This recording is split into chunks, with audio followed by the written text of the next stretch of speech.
Hello, you're watching A News. I'm Lou Brown. Here are your top stories. Israel receives one more deceased hostage body from Hamas. Britain's Prince Andrew gives up royal titles in connection to his appearance in the Epstein files. And falling Caspian sea levels raise concerns among experts.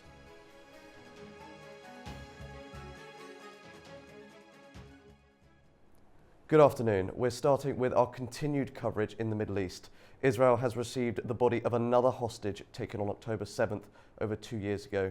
The remains of Elihu Margalit were transferred by the Red Cross and identified on Saturday. It is the 10th body returned under the current ceasefire deal. Hamas says it has handed over all the remains it could find. 18 deceased hostages remain unaccounted for as pressure mounts to complete the exchange process agreed in last week's truce. Now, Britain's Prince Andrew says he will no longer use his royal title, the Duke of York, after years of public criticism over his conduct and business associations. The move marks the latest step in his long fall from grace. Here's the full story. Britain's Prince Andrew II, son of the late Queen Elizabeth II and younger brother of King Charles, has given up his Duke of York title in a move aimed at ending years of controversy surrounding his name.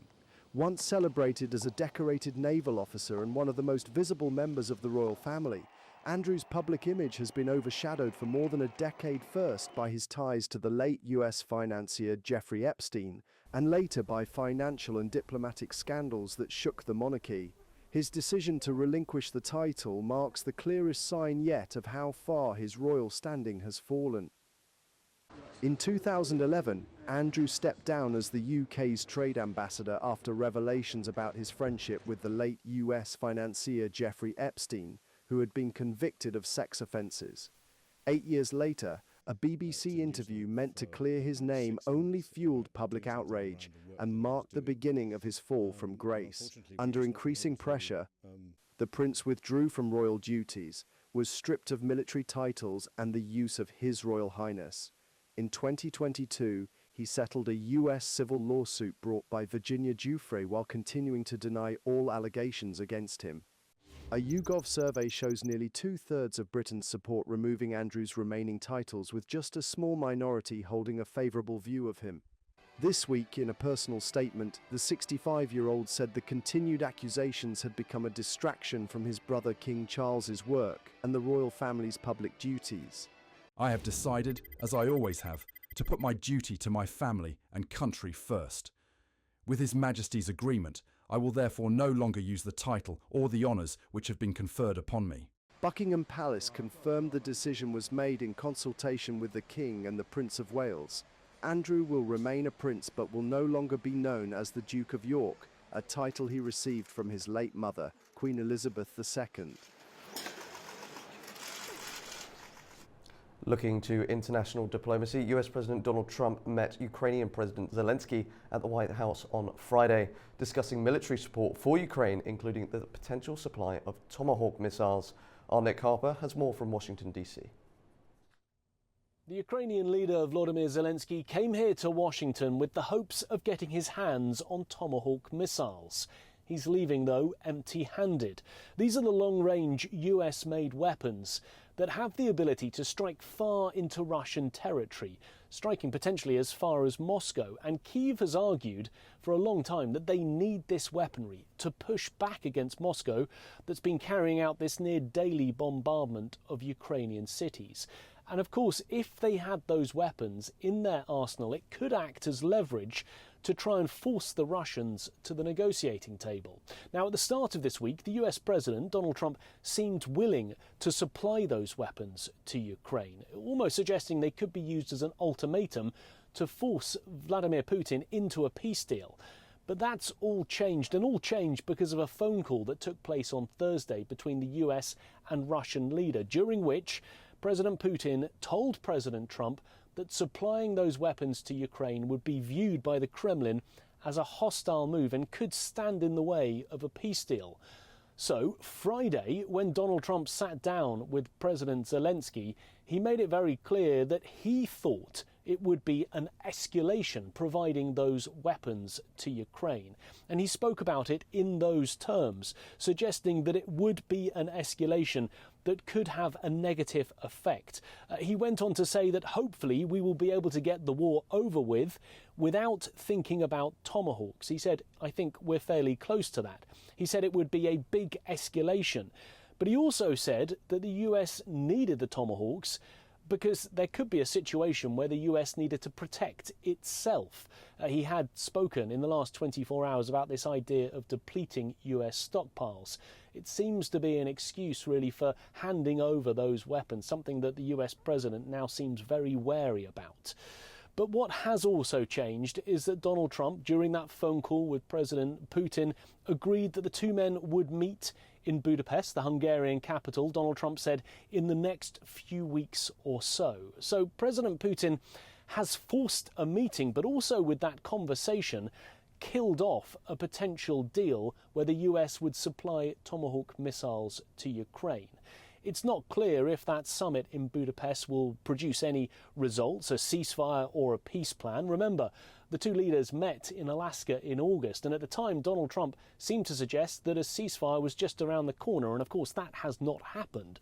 But perhaps Donald Trump's strategy here, and he prides himself on the personal touch, is being able to get in the room with the Russian leader, to speak to him on one-on-one terms and perhaps use something to force the Russian leader to a ceasefire. It's not clear if that will be the case. It may be an instance that the Russian leader is simply buying more time to be able to continue the conflict.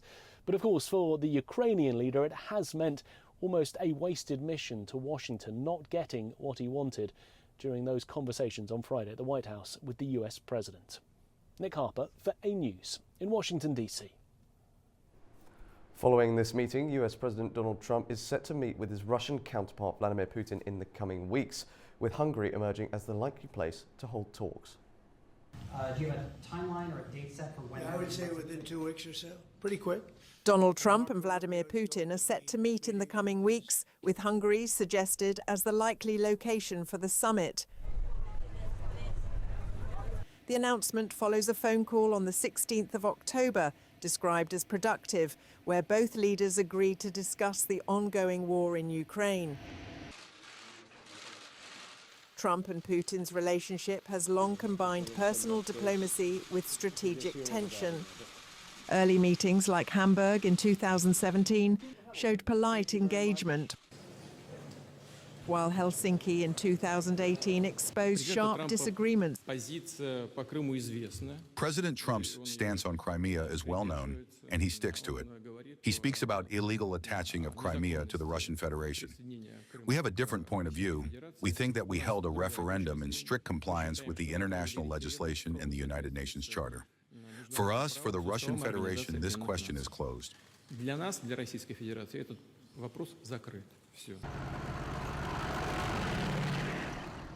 Since Russia launched its full-scale invasion of Ukraine in February 2022, Donald Trump and Vladimir Putin have maintained a cautious but ongoing line of communication through both private calls and face-to-face meetings that have drawn global attention. Trump and Putin's post-war encounters have carried weight. The most notable meeting came on the 15th of August 2025 in Alaska, where talks aimed at resolving the Ukraine war failed to produce an agreement. Still, it marked a turning point, showing dialogue between Washington and Moscow remained possible. The upcoming Budapest summit will again focus on Ukraine, covering ceasefire implementation, territorial arrangements, and security guarantees. Putin, however, faces an active ICC arrest warrant issued in 2023 over the alleged deportation of Ukrainian children, raising questions about how the fugitive from justice will reach the negotiating table. Each exchange since the invasion underscores the delicate mix of rivalry and diplomacy shaping post-war geopolitics. For Trump, who has highlighted his role in resolving 8 previous international conflicts, this raises the question, could Ukraine be the 9th? Shifting to other US politics, Treasury Secretary Scott Bessent said he will meet next week in Malaysia with Chinese Vice Premier He Lifeng to try and prevent a further escalation of US-China trade tensions. Besant made the announcement during a White House cabinet meeting and confirmed the plan following a phone call with He on Thursday evening. The pair held frank and detailed video call on trade, planning to continue discussions in person. China's state news agency Xinhua described the video call as constructive and said a new round of trade talks will take place soon. Previously, President Trump has blamed Beijing for a dispute over rare earth exports and threatened a 100% tariff on Chinese goods from the 1st of November. Now, thousands of residents in eastern and central Mexico are struggling to survive after deadly floods swept through the region, killing dozens and leaving entire communities submerged. As authorities race to deliver aid and restore basic services, survivors recount scenes of chaos, hunger, and loss. Devastating floods have swept across eastern and central Mexico, leaving widespread destruction in their wake. Torrential rains have claimed at least 72 lives, with dozens more still missing, while thousands have been left without homes, food, or essential services. On Friday, residents of Alamo in the eastern state of Veracruz were seen queuing for humanitarian aid. Efforts to restore electricity are ongoing, but large parts of the region remain submerged.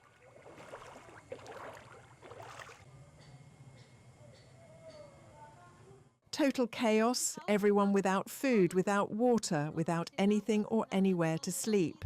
People are coming from Chapapote, a nearby town. There is a constant coming and going of people because they have no homes. They have been left with nothing. Others have homes, but they are full of mud, without water or electricity.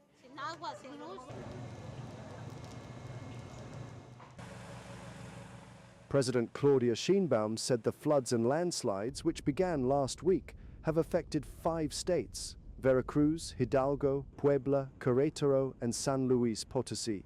According to the president, 48 people remain missing and around 100,000 homes have been damaged. Veracruz, located along the Gulf of Mexico, is the hardest hit area, with 32 confirmed deaths and dozens of communities in ruins. Veracruz Governor Rocio Nale said 3 municipalities and 37 communities remain cut off. 50 temporary shelters have been set up in the northern part of the state, currently housing more than 4,000 people. More than 58,000 aid packages have been distributed to affected families. In many neighborhoods, there is no electricity, no communication, and no way to contact family members. You search here and there is no signal. It is difficult to find a place with signal. The situation in Hidalgo remains particularly severe, with 77 communities still inaccessible.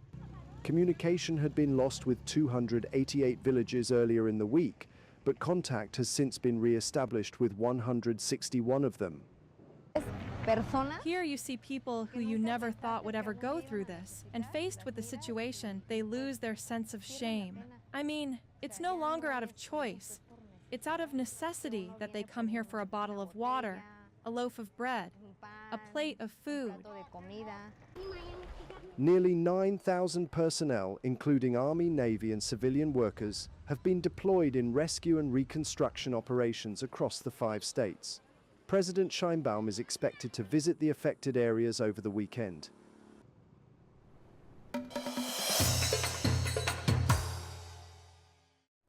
Now, Pakistan and Afghanistan have extended their 48-hour ceasefire as delegations meet in Doha to ease border tensions. The move follows a deadly suicide attack near the frontier that killed 7 Pakistani soldiers. But within hours, Afghan officials accused Pakistan of new airstrikes in Paktika province, reportedly killing civilians, a claim Islamabad has yet to address. To diplomacy now, as German Foreign Minister Johann Wadeful backed expanded defence industry cooperation with Turkey following talks with his Turkish counterpart Hakan Fidan in Ankara. Berlin had previously blocked the sale of 40 Eurofighter jets to Turkey, with the deal being approved by the government of Friedrich Merz in July. The pair also spoke on the upcoming visit of Merz to Turkey Turkish-EU relations, the peace plan for Gaza and the war in Ukraine. Değerli mevkidaşımla Ukrayna'da süren savaşı görüştük. We discussed the ongoing war in Ukraine with my esteemed counterpart. We exchanged views on possible peace scenarios, how a potential ceasefire could be implemented, and what steps could be taken to end the conflict in line with our shared expectations and perspectives. We also addressed the work of the Coalition of the Willing and assessed its potential contributions to Ukraine's long-term stability. It is of utmost importance that Ukraine preserves its territorial integrity and that the war comes to an end without spreading further across Europe or elsewhere. The conflict has already had a profoundly negative impact, not only on both sides, but also on the European and global economies, including ours, particularly in the area of energy. Başta enerji sorunu olmak üzere çok büyük bir negatif etki altına girdik. Dabei müssen wir uns stets vor Augen halten. Russland geht es nicht. We must not overlook the fact that Russia's concern is not limited to Ukraine. Its aggression targets all of Europe and NATO as a whole. We have often heard this directly from Russia, and we increasingly see Moscow testing NATO's resolve. We must continue our efforts to prevent Putin's dangerous game from escalating and stop money from flowing into Russia's war chest. That is why we are currently working on the 19th sanctions package. The European Union must ensure that this package is not bypassed by companies in third countries. Otherwise, both Europe's and NATO's security interests will be put at risk. Well, joining us now to unpack this topic in further details is Yasan Sari, Director of the Heydar Aliyev Center for Eurasian Studies at Ibn Haldun University in Istanbul, Turkey. Forgive me if I've mispronounced anything there, Yasha. Yasha, what does Germany's approval to enter Eurofighter talks signal about its relationship with Turkey and NATO dynamics in the region? First thing is to German foreign minister visit, and after the end of this month, expected German Prime Minister Chancellor Merz visit, showing indicating that Germany and Europe generally need Turkey's assistance, because including Turkey's involvement of the program SAFE project, which is called the Security Action of European Plan, is showing that they are not really trust Trump administration. Why? Russian threat due to war in Ukraine and Trump's policy to shift regarding European defense have led the Germany and also Brussels and European actors to new military pursuit. So they want to have passed this plan, European Security Action Plan, in last May, even though they were planning to do this 2030. This is a show that European countries attempt to create a new defense system, and they want to see Turkey part of it. Why? Because Turkey heavily invested last 10, 15 years on its defense industry, and certain area has a certain advantage comparing the European countries. And second thing is Turkey is after the United States, the second biggest military power within the NATO security system. So they depend on the Turkey's, especially Germany, of course, representing European Union. They need Turkey's assistance in this field. For that reason, Germany, even though long time preventing the Turkey to buying the Eurofighter fighter jet, right now they are saying that, okay, we can sell this fighter jet, but we have this certain condition. Can you imagine? The long time they were using the Greece blocking this process of buying or being part of the European Security Action Plan. But this time, Germany pushing pressure on the Greece to not veto this process because they need Turkey's assistance in that area. And you touched on it a little bit there, but what does this tell us about Turkey's military strategy, its position in regional security, especially given the exclusion of the F-35s? Okay, I mean, if you're looking the Turkey's surrounding area, you can see the different conflict, tension. So this is very high volatile region.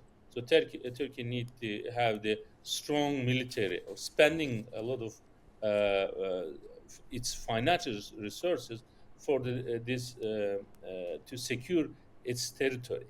So doing that, Turkey developed a very strong defense industry. So that is giving Turkey chance to develop more, cooperate with European countries. Turkey's general policy related its surrounding is to creating a peaceful atmosphere, playing very important role, a mediating role, taking some responsibility like in Gaza, or trying to bring the Ukraine and Russian side to find the peace. But we cannot deny that there is a tension, and the world system, regional system is shifting, and a new structure is emerging. And Turkey only way to have a place within this system to having this strong structure. I mean the security industry and the security structure. For that reason, Turkey is investing this area, and Turkey also, let's not forget, a candidate of the European Union. So Turkey mainly is turned its face to European countries, but because of the European, especially, I mean, even though they claim that Greece and the southern Greek Cyprus is preventing the Turkey's close relation with the European countries and being involved in the European project, but mainly Germany had the different policy approach, and very cautious to Turkey's involved in this process. But threat perceptions change. Russia become the main threat. So then Germany trying to include Turkey within this defense structure, security structure, so that way to have can defend Europe and of course Germany's interest in that. And the second thing is as I already mentioned, the American with the Trump administration, American changed its strategy. So that's making the European countries feel the threat, because they are fearing what kind of policy American implement. Really, America will, when they have the security threat, that's the question mark, making them to develop close relation with the Turkey. Thank you very much for joining us this weekend, Yasan. Have a nice. Now, Azerbaijan has concluded an urban forum that focused on finding solutions to climate issues. The three-day event brought together participants from 64 countries, including government officials and urban planners. The third Azerbaijan National Urban Forum has concluded in Baku, with discussions focusing on climate resilience, innovation and partnerships for a greener urban future. The three-day event brought together experts from around the world advocating for more practical approaches to tackling climate issues. One of our experience in Siwa Oasis, which is in the middle of the desert, and we work with the local community and indigenous people in this area to help them to make their houses more adapted to the climate change issues, and we use with them the traditional techniques of the buildings and the materials, the traditional materials that they use in the building. And after we finish the project, we faced that we could achieve a good amount of climate adaptation to adding certain materials to the facade of the buildings. The event also sparked discussions around artificial intelligence and how much reliance can be placed on it to solve future challenges, with some experts urging caution. You know, they're saying and telling us OpenAI that it's going to transform X, Y, and Z, but these are companies that are selling a product. So we've got to be critical, which goes to my second point. But just to finish this first one, I think that, you know, there is, as I say, a bit of humility in that these are profound technologies that are transforming a lot. So we do just have to really study them and see the sort of impact. They do consume a lot of energy, but they potentially have the potential to make things more efficient that could reduce energy. Final sessions here in the capital have focused on climate resilience, innovation and partnerships for a greener urban future. The morning panels brought together experts from Azerbaijan, the Maldives, Israel and UNESCO to discuss how cities can adapt to climate change and strengthen disaster preparedness. Technology and finance were also high on the agenda.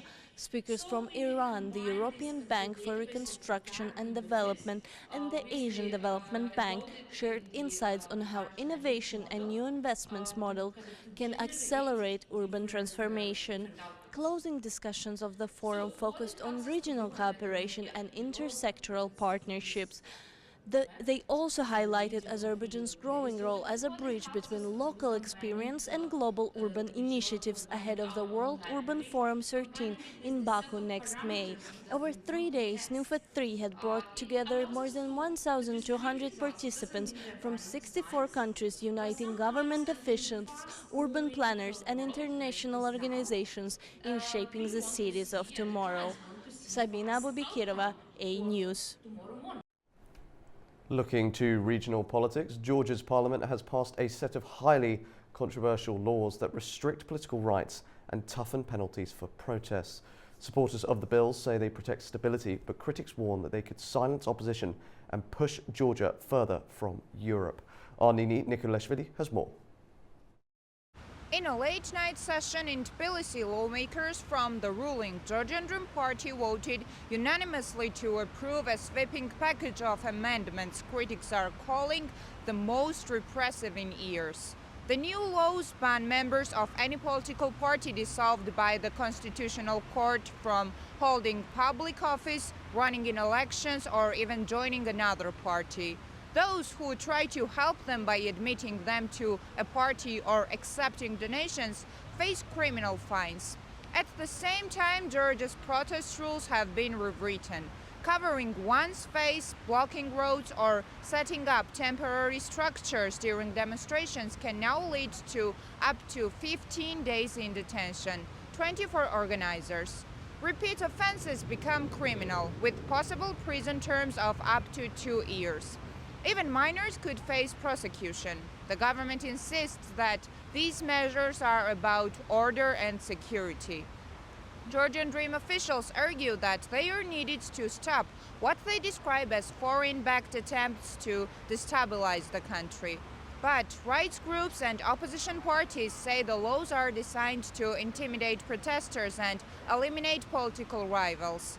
Former Justice Minister and opposition figure Tina Khidashvili called the package a clear attempt to build a one-party state under a legal facade.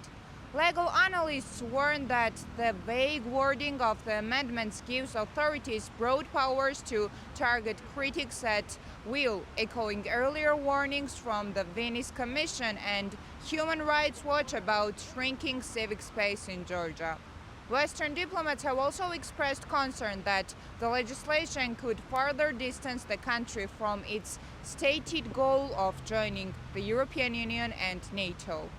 Nini Nikolashvili, Tbilisi, A News.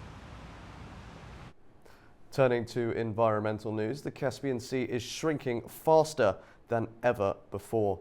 Scientists are warning that the world's largest inland body of water is facing an unprecedented environmental crisis, causing economic problems as well. Here's what's behind the record decline and what it could mean for millions who live along the shores of the Caspian Sea. The Caspian Sea, the world's largest inland body of water, is disappearing. New satellite data show its level has fallen to a record low, nearly 30 meters below sea level. Once a cradle of life for 5 nations, the sea is now shrinking at an alarming pace, threatening ecosystems, trade routes, and millions who depend on its waters. Scientists warn this could become one of the century's greatest environmental disasters without urgent action. Satellite imagery from NASA reveals that the Caspian has lost more than 2 meters of water since the 1990s, with the pace of decline sharply increasing since 2020. Scientists say the crisis begins upstream in the Volga River, Europe's longest river, stretching over 3,500 kilometers, supplies 80% of the Caspian's water. But in recent decades, its flow has dropped by almost 20% as over 40 dams, industrial use and expanding irrigation systems divert water before it reaches the sea. Russian agricultural demand, intensified by Western sanctions and warmer, drier conditions, is further depleting the river's discharge, turning what was once the Caspian's lifeline into its greatest vulnerability. Falling water levels are devastating biodiversity. The Caspian seal, found nowhere else on Earth, has lost 95% of its population, with fewer than 70,000 remaining. Sturgeon, source of the world's prized caviar, have lost most of their spawning areas and are near extinction. Environmentalists warn the Caspian crisis mirrors the Aral Sea disaster, but with even greater consequences. The shrinking sea is altering weather patterns, drying wetlands, and accelerating desertification across southern Russia, Kazakhstan, and Azerbaijan. Exposed seabeds could release toxic dust, threatening air quality and public health. The crisis is also economic. The Caspian has long been a key trade and energy route linking Central Asia with Europe. Ports in Azerbaijan, Kazakhstan, Russia, Iran, and Turkmenistan face billions in losses. Azerbaijan's Dubendi oil terminal has seen shipments fall, requiring constant dredging. Kazakhstan's Aktau and Kurik ports are also affected, with ships carrying lighter loads or waiting for higher tides. In Russia, shallow waters are disrupting access to the Volga-Don Canal, a vital link to global shipping. The energy sector, the backbone of regional economies, is feeling the pressure. Offshore oil platforms now require longer pipelines and deeper channels. Kazakhstan's Kashagan field, one of the largest in the world, faces mounting operational costs. Experts warn that if the trend continues, the Caspian's northern oil zones could become completely inaccessible. Despite repeated warnings, regional cooperation remains weak. The 2003 Tehran Convention was meant to protect the Caspian, but key protocols on biodiversity and environmental assessment are still largely unimplemented. Moving to Central Asia, where a new transport corridor linking China, Kyrgyzstan, Uzbekistan and Turkmenistan has been launched. The project aims to boost connectivity across Central Asia and create a faster route between East and West. Our Seville Rajapova has more. A new transport corridor linking China, Kyrgyzstan, Uzbekistan and Turkmenistan has officially opened. The project completes the China-Kyrgyzstan-Uzbekistan Railway, which began construction in December 2024. The corridor aims to improve connectivity across Central Asia and create a faster route between East and West. The first shipment left Kashgar carrying lighting equipment, machinery and consumer goods. The road combines rail, road and maritime links. The 486-kilometer railway runs from Kashgar through Torugard and Jalalabad to Andijan. It includes 81 bridges and 41 tunnels through mountainous terrain. Kyrgyzstan's president, Sadir Japarov, called it a strategic bridge between East and West. The total cost of the project was estimated at $4.7 billion. Participated countries financed half of the amount in line with their respective shares. China contributed $1.18 billion, while Uzbekistan and Kyrgyzstan each provided $573 million, with additional investment from Kyrgyzstan amounting to around $700 million.